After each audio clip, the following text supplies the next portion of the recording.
nggak tahu.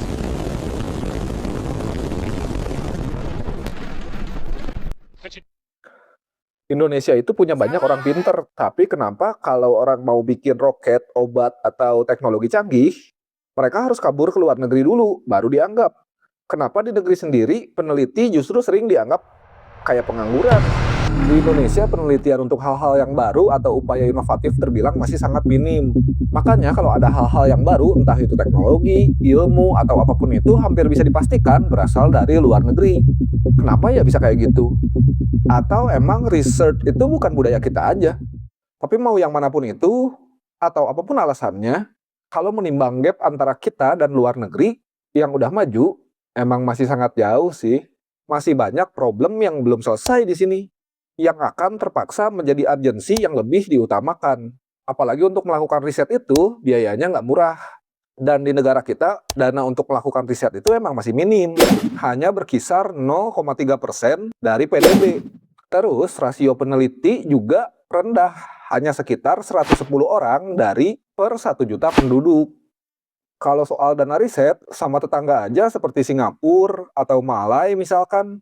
Sebagai contoh, menurut data dari The Conversation, kontribusi riset terhadap produk domestik bruto atau PDB tadi hanya sekitar 0,3%. Singapura itu di sektor ekonomi digitalnya, pada bagian untuk riset tentang kecerdasan buatan atau AI, menyumbang hampir 20% dari total PDB negaranya. Berdasarkan info dari data IMDA, Infocom Media Development Authority, dari sektor ini Singapura itu menghasilkan nilai tambah lebih dari 120 miliar Singapura dolar. Atau kalau dirupiahin itu 1.771 triliun 512 miliar 320 juta. Di sektor yang sama, oleh Malaysia, riset dan analitik data memberikan kontribusi terhadap PDB Malaysia itu sekitar 23,4%.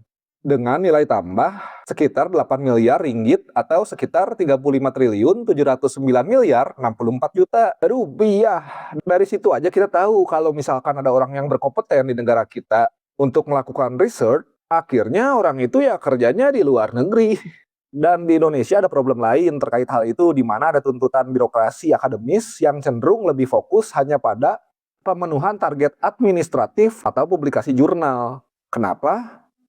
Supaya lolos dari belitan birokrasi. Di negara kita kalau misalkan ada yang kayak gitu mah tahu sendiri lah ya. Dari situ timbul hal lain, yaitu jadi minimnya kolaborasi dengan industri terkait. Jadinya gimana tuh?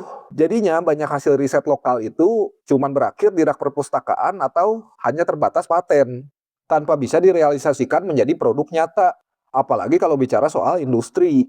Pelaku usaha di Indonesia pada umumnya masih memilih jalan pintas dengan mengimpor teknologi yang sudah jadi dari luar negeri daripada membiayai penelitian dan pengembangan karena susah cuannya. Biayanya besar, waktunya lama, nggak cuma sampai situ di infrastruktur, kita juga tertinggal. Sarana laboratorium dan teknologi modern untuk mendukung inovasi masih terkonsentrasi di beberapa institusi besar aja. Makanya kemarin pas COVID aja kan kita tahu ya dari berita, yang riset terkait pengembangan vaksin itu banyaknya malah universitas kalau di sini. Kayak UNER, terus yang uji klinis itu UGM, Unpad. Ada sih perusahaan kayak PT Bio Farma, tapi kayaknya ya udah itu doang. Kalau Kemenkes setauku cuma ngelakuin pemeriksaan sampel dan virologi.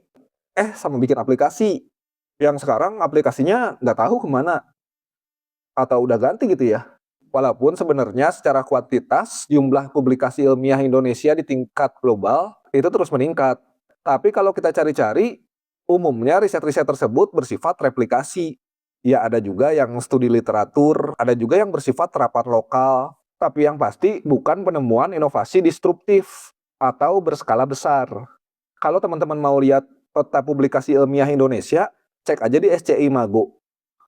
Terus kita balik lagi nih, sekarang ke perusahaan-perusahaan di Indonesia. Siapa tahu gitu kan ada yang nonton, cita-citanya jadi peneliti. Terus cari-cari peluang kalau di Indonesia itu, secara di dunia industrinya itu kayak gimana. Sebagian besar perusahaan di Indonesia, secara formal itu tidak memiliki divisi R&D, Research and Development. Kalau dilihat dari struktur bisnisnya, mayoritas perusahaan swasta itu didominasi oleh perusahaan kecil atau perusahaan yang bergerak di bidang ekstraktif. Apa tuh? Bahan mentah maksudnya. Makanya fokusnya lebih ke efisiensi operasional harian aja daripada ketimbang inovasi jangka panjang.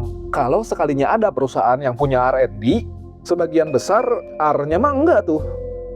Cuman D-nya doang, development, yaitu pengembangan, adaptasi, dan komersialisasi. Ya mau gimana lagi menimbang ekosistem industri nasionalnya begitu. Makanya nyawit, nebu gitu kan. Tapi nggak juga sih, ada pengecualian dari industri-industri tertentu yang R&D-nya berjalan dengan kuat. Kayak kosmetik, farmasi, semen, dan manufaktur. Sebenarnya pemerintah pun itu berupaya buat mendorong untuk meningkatkan anggaran riset nasional. Ada berbagai kebijakan dan insentifnya. Bisa kita pantau juga lewat Badan Riset dan Inovasi Nasional, disingkat BRIN. Memang 74% investasi riset di Indonesia itu juga masih didanai oleh negara. Kalau kita cek di Kementerian Keuangan, BRIN itu dapat anggaran operasional dan program itu sebesar 6,14 triliun. Kalau swasta mah terkait hal ini pada nggak mau ambil resiko sih. Kalau berhasil biayanya besar, apalagi kalau gagal. Jadi pada akhirnya mikirnya itu beli aja lah gitu. Entah teknologi, lisensi, atau mesin yang emang udah jadi gitu. Jadi bisa langsung skip ke development-nya aja. Biar lebih cepat cuan mungkin ya. Pusing-pusing lah gitu kan, banyak tagihan. Mana ada ormas minta THR lagi. Jadi gitu deh. Makanya udah nggak heran kalau di Indonesia mah ketika misal ada kejadian yang bukannya riset dulu buat menghindari terjadinya dampak yang tidak diinginkan, di kita mah seringnya gas dulu. Baru nanti ketika ada kejadian atau dampak yang muncul karena akibat, baru tuh di situ tuh kita pusing cari jalan. Nggak bisa kayaknya tuh bilang untuk tahu api panas nggak harus terbakar dulu. Orang-orang di kita mah malah bilangnya kalau nggak pernah terbakar ya mana tahu api itu panas. Atau gini, misalkan kita lagi ngomongin sesuatu gitu. Misal soal apa ya? Soal fenomena aneh-aneh lah gitu. Akan ada aja nih yang gini nih. Kok tahu? Pernah ya? Iya kan?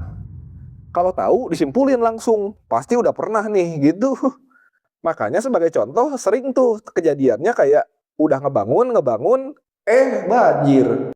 Ternyata longsor. Iya tete aja ini mah. Atau ngebangun fasilitas publik kayak bandara, pelabuhan. Ternyata daerahnya sepi peminat. Atau akhirnya mangkrak. Banyak juga tuh yang kayak gitu.